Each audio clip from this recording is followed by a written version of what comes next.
Mùa đầu năm ấy con Chúa sinh xuống đời, nhịp ta véo vô bao thiên thần ca hát.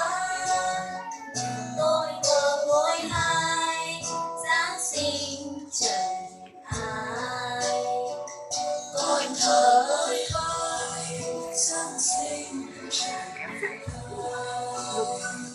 Con thờ với thiên thần hoàng vàng câu hát, con thờ với thiên thần hoàng vàng câu hát. Con sinh nhật Chúa Linh Quang, sinh nhật Đấng yêu tin, sinh nhật ánh sáng như công bình. Con thờ với mục đầu cùng thờ lạy Chúa, con thờ với mục đầu cùng thờ lạy Chúa. Mừng sinh nhật Đấng yêu tin, mừng sinh nhật Đấng uy linh, sinh nhật ngày Chúa xuống ơn thay vì.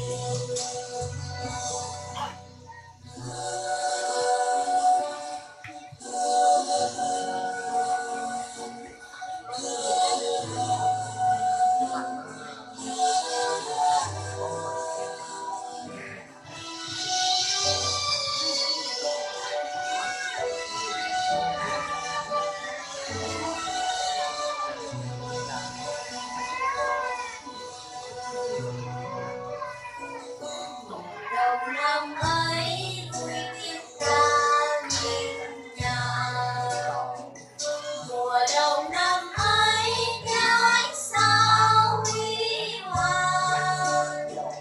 Tìm thang bé lên những mục đầu màu bướm, tôn thờ ngôi hai Giáng sinh trần ai.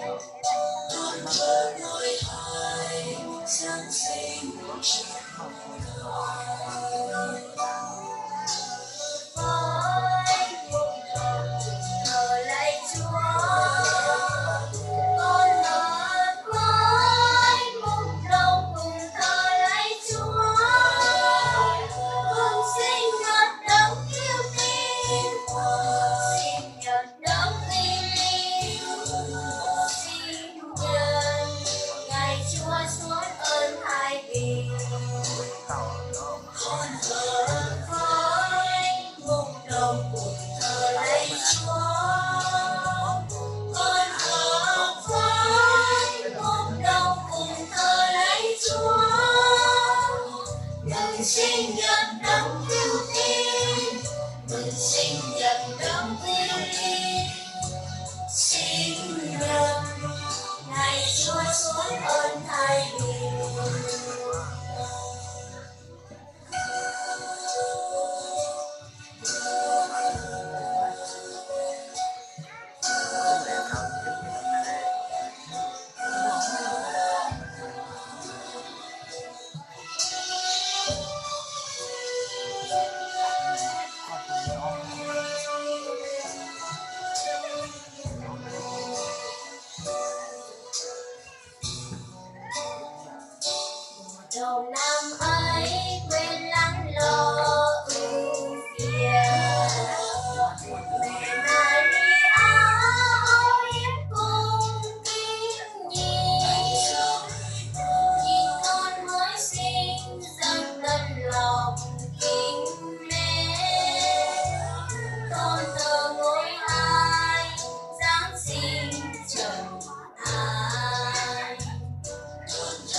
Chúa ngôi hài